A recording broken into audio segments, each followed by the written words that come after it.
안녕하세요. 까치살모입니다. 우선 시작하기에 앞서서 여러분께 사과해야 할 것 같습니다. 실은 제가 잘못된 정보를 여러분께 전한 것 같습니다. 저는 저번에 북한의 극초음속 미사일에 대응해서 우리가 요격하는 방식은 적의 극초음속 미사일에 대해서 중간 단계에서는 함대 공유도탄 2를 활용할 것이고 그리고 최종 단계에서는 천공3가 사용될 거라고 이야기했는데요. 이건 제가 잘못 알고 있어서 잘못 말한 겁니다.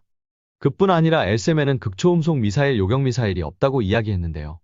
이것도 틀렸습니다. 물론 제가 일부러 잘못 말한 건 아니고요.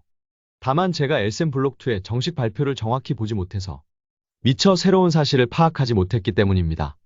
2023년 4월 25일에 열린 제153차 방위사업추진위원회에서 2조 7,100억을 들여서 2035년까지 LSM 블록2를 개발하기로 의결했습니다.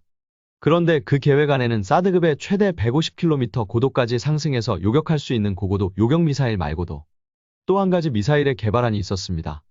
그건 바로 활공단계 요격 유도탄을 개발한다는 것으로 쉽게 이야기해서 극초음속 미사일 전용 요격탄을 개발하겠다는 안입니다.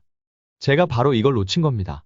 그래서 저는 그 후로도 LSM 블록2는 단순하게 고고도 요격탄을 개발하는 사업으로 알았고 그래서 여러분에게 설명을 할 때도 그걸 전제로 설명했던 겁니다. 그래서 저의 설명이 틀리게 된 것입니다. 이 점은 분명히 사과드립니다.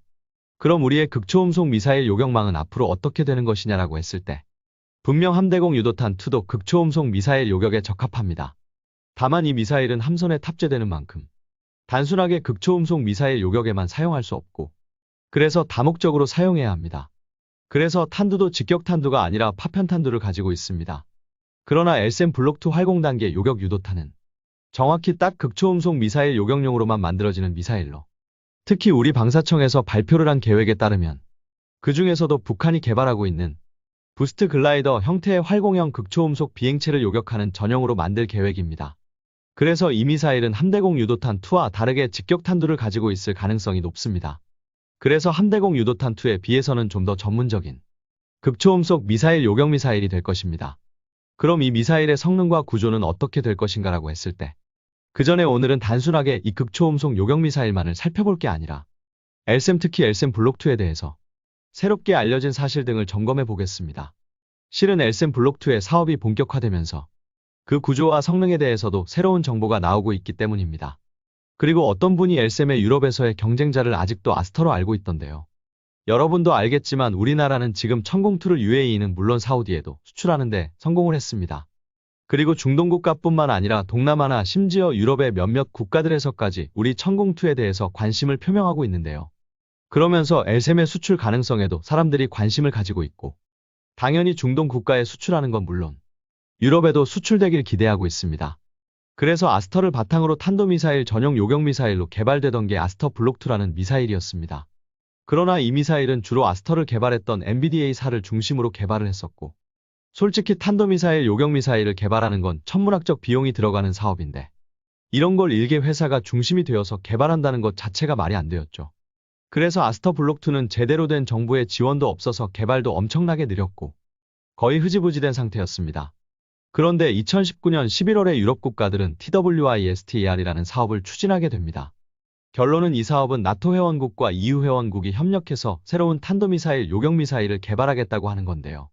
그러나 과연 이게 우리 LSM의 경쟁자가 될지는 의문입니다. 우선 그 성능이 우리 LSM 블록2가 아닌 LSM 블록1과 거의 비슷합니다. 요격 고도가 45km에서 60km로 우리 LSM 블록1과 같습니다.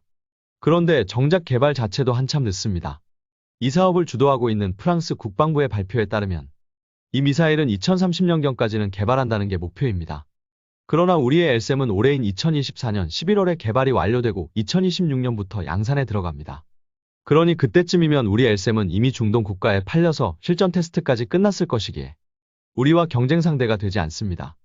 거기다 우리는 LSM4대에는 단순하게 탄도미사일 요격 미사일만 있는 게 아니라 장거리 항공기 요격 미사일에 LSM 블록2로 이야기되는 고고도 요격 미사일과 극초음속 미사일 전용 요격 미사일까지 개발하고 있을 텐데 여러분 같으면 딸랑 탄도미사일 중고도 요격 미사일 한 가지만 가진 시스템을 구매하시겠습니까? 아니면 다양한 위협에 대응할 수 있는 우리 LSM을 구매하시겠습니까? 더욱더 이 미사일은 특정 한 국가에서 개발하는 게 아니라 유럽 공동 개발입니다. 한마디로 이번에도 조별 과제의 어려움에 직면할 것이라는 겁니다. 유럽 공동 개발의 실패 사례는 여러분도 잘 아실 것 아닙니까? NH-90 헬기 그리고 타이푼 전투기, 타이거 공격 헬기까지 유럽 공동 개발이 얼마나 막장으로 가는지 정말 여러 사례에서 보셨을 겁니다. 물론 이 사업은 최소 그로 인해서 공동 개발에 참여하는 나라들은 이 미사일을 구매할 것이기 때문에 이 사업에 참여하는 나라들에게 우리 LSAM을 판매하기 힘들어진다는 문제가 있기는 하지만 그뿐입니다. 성능은 물론 그리고 조별 과제의 어려움까지 거기에 그로 인한 가격 상승까지 우리 LSAM의 경쟁자가 될 만한 물건이 아닙니다. 아마 이 사업에 참여하지 않는 유럽 국가들도 상대적으로 개발 시기도 늦는 이 미사일을 구매하려 하기보다는 러시아의 위협에 빨리 대비해야 하기 때문에 주로 우리의 LSAM을 구매하려 할 것입니다. 한마디로 이 미사일은 공동개발국이나 아니면 정치적 문제 등으로 인해서 선택하는 나라들 말고는 살 나라는 없을 거라는 겁니다. 그리고 물론 유럽 공동개발이기에 중간에 사업이 취소될 수도 있고 그리고 지연될 수도 충분히 있기 때문에 정치적으로도 이 미사일을 구매해야 하는 나라들도 중간에 포기하고 우리 LSAM을 구매할 가능성도 높습니다. 그렇기에 이 미사일은 실질적으로 우리 LSAM의 경쟁자가 될 만한 물건이 아닙니다. 그리고 LSAM 블록2의 성능인데요. 기본적으로 LSAM 블록2는 미국의 사드와 비슷한 성능의 요격미사일이라고 알려져 있습니다. 그러나 우리 LSAM 블록2는 사드보다 후발주자이므로 당연히 사드보다 개선된 점이 존재합니다. 그럼 뭐가 사드와 다르냐 하면 기본적으로 LSAM 블록1은 고도 40km에서 60km 사이에서 요격행위를 하는 미사일입니다. 그런데 이 고도에서의 대기 온도는 영하권입니다. 최대 영하 1000도까지도 떨어진다고 하는데요. 아무튼 엄청나게 저온 지역이라는 것입니다. 그래서 우리 LSAM은 이렇게 낮은 온도에서 적 미사일을 탐지해야 하고 그래서 중적외선 열상 시커만을 가지고 있습니다. 그런데 문제는 우리 LSAM 블록2입니다.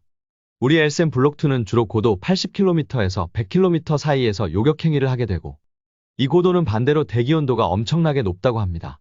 뭐 최대 2000도까지 올라간다고 합니다. 그로 인해서 당연히 이 고도에서는 열영상 시커의 효율이 떨어지게 되고 그래서 LSAM처럼 중적외선만을 탐지하는 열영상 시커로는 문제가 많다고 합니다. 그래서 미국의 사드는 중적외선뿐만 아니라 원적외선까지 이중대역을 탐지하는 시커를 가지고 있습니다. 그래서 우리의 LSAM 블록2도 이중대역 적외선 시커를 사용해야 하는데요. 그런데 생각해보면 이런 이중대역 적외선 시커는 탄도미사일 요격미사일에만 사용되는 게 아니죠. 바로 단거리 공대공 미사일에도 이중대역 시커가 사용됩니다. 그래서 저는 과거에 우리가 단거리 공대공 미사일을 개발하기 위한 신기술을 소개한 적이 있습니다. 그건 바로 우리의 I3 시스템에서 개발하고 있는 초격자 기반 중적외선 원적외선 이중대역 검출기 개발 사업이라는 것으로 쉽게 이야기해서 기존의 사드에 사용되는 이중대역 시커는 결론은 원적외선과 중적외선 열영상 시커를 각각 달아서 두 개의 열영상 시커를 다는 방식입니다. 그에 비해서 우리가 개발한 이중대역 검출기는 하나의 검출기가 중적외선과 원적외선 전부를 검출할 수 있는 시스템으로 그로 인해서 사드와 다르게 우리 LSAM 블록2는 하나의 열영상 시커만을 탑재해도 되는 것입니다. 이리 되면 너무도 당연하게 시커의 무게가 대폭 감소하겠죠. 그래서 우리 LSAM 블록2의 세부 재원은 아직 나오지 않았지만 미국의 사드에 비해서 시커의 크기가 작아짐으로 인해서 사드에 비해서 사거리가 더 길다거나 아니면 미사일을 더 작게 만들 수 있다거나 할 것입니다. 그뿐만 아니라 시커를 하나로 통일할 수 있기 때문에 시커의 크기를 키워서 사드에 비해서 시커의 해상도를 더 높이는 방법도 가능할 것이고요. 뭐 한마디로 사드보다 성능이 좋을 거라는 이야기죠. 그럼 다시 극초음속 미사일 요격미사일로 돌아와서 그럼 우리 LSAM 블록2의 극초음속 미사일 요격미사일의 성능은 어떻게 될까요? 현재 이 미사일은 작년 4월에 개발 발표가 있고 난 뒤에 아직은 개념 연구 단계에 머물고 있습니다. 그래서 그 구체적인 성능이나 재원은 알 수 없습니다. 다만 타국의 사례를 바탕으로 대충 짐작은 할 수 있는데요. 대표적인 예가 바로 미국의 GPI 요격미사일 개발 사업입니다. GPI는 미국이 개발하는 극초음속 미사일 요격미사일인데요. 뭐 여러 후보가 있지만 결론은 SM3와 SM6를 바탕으로 극초음속 미사일 요격 전용 미사일을 개발하는 사업입니다. 그래서 미국에서는 이 미사일을 빠른 시간에 개발하기 위해서 아예 신규로 개발하기보다는 기존에 있던 SM3와 SM6의 구성품을 활용해서 개발할 생각인데요. 결론은 말 그대로 상대가 극초음속 미사일이기 때문에 요격미사일도 빨라야 하고 그래서 빠른 가속을 위해서 SM3의 대구경 부스터를 활용할 것으로 보이고요. 시커는 극초음속 미사일 요격미사일들이 주로 요격행위를 하는 건 극초음속 미사일이 주로 활공비행을 하는 고도 60km에서 20km 사이가 될 것입니다. 물론 이 고도에서도 적외선 시커를 사용할 수도 있지만 적외선 시커는 이 고도에서는 대기의 마찰열로 인해서 효율이 떨어지기 때문에 레이더 시커를 사용하게 됩니다. 그래서 GPI는 SM3의 부스터와 SM6의 레이더 시커를 결합한 형태의 요격미사일이 될 겁니다. 그리고 그건 우리도 마찬가지일 겁니다. 당연히 우리도 요격미사일의 빠른 가속을 위해서 LSAM 탄도미사일 요격미사일에서 사용되는 3단 부스터를 그대로 사용할 것이고요. 그리고 시커는 KA-밴드 A사 레이더 시커가 사용될 것이고, 거기에 마치 천공블록2처럼 측추력 장치와 공력 날개를 다 사용할 거라고 봅니다.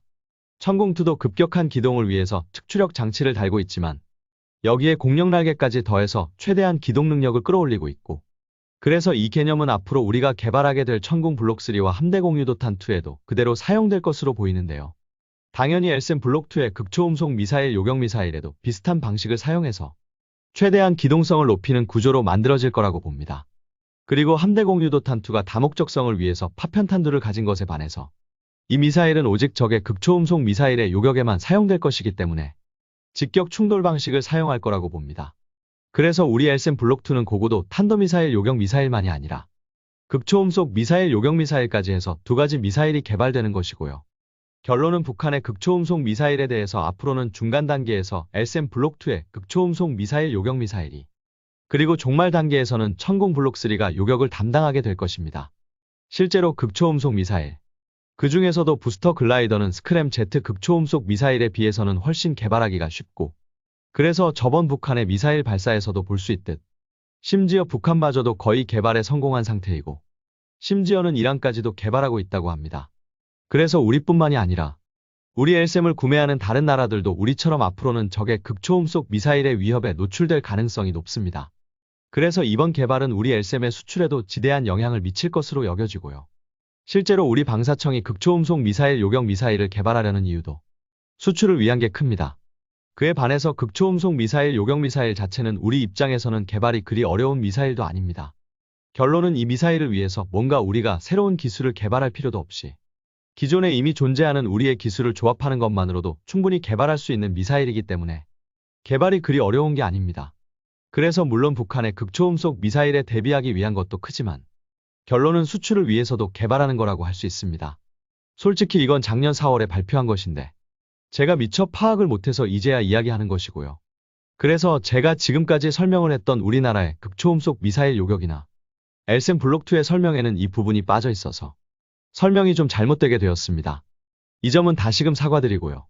보시면 알겠지만 지금 우리는 아주 여러 가지 위협에 직면하고 있습니다. 무인기부터 시작해서 극초음속 미사일까지요. 그래서 우리는 정말 다양한 요격미사일을 개발하고 있고, 그래서 우리가 개발하고 있는 요격미사일의 종류는 정말 다양합니다. 적의 장사정포에 대응하기 위한 LAMD만 해도 직경 400mm급 이하의 다련장에 대응할 수 있는 LAMD 블록1과 직경 600mm급 이하의 대구경 다련장에 대응할 수 있는 LAMD 블록2까지, 거기에 천궁도 천궁1부터 시작해서 천궁3까지, 여기에 LSAM만 해도 총 4가지의 미사일이 개발되는 겁니다. 그런데 적의 다양한 위협에 대응해야 하는 건 우리나라만이 아닙니다. 다른 나라들도 마찬가지입니다. 그리고 적의 다양한 위협에 대응하기 위해서 이 정도의 다양한 요격미사일을 개발하는 건 러시아와 미국뿐입니다. 그런데 러시아 무기는 서방권 국가에서는 이제는 더 이상 구매할 수 없고, 미국의 요격미사일들은 그 가격이 상상을 초월할 정도입니다. 그래서 지금 우리는 그 어느 때보다도 우리의 요격미사일을 수출하기 좋은 시기에 접어든 겁니다. 그리고 우리의 LSAM 블록2의 극초음속 미사일 요격미사일은 그렇지 않아도 강력한 우리의 요격미사일들의 수출 경쟁력을 더욱더 키워주게 될 것입니다. 그래서 저는 이 미사일들이 앞으로도 엄청나게 잘 팔릴 거라고 봅니다. 어떤가요? 여러분은 우리의 요격미사일이 잘 팔릴 거라고 보시나요? 이상 영상 봐주셔서 감사합니다.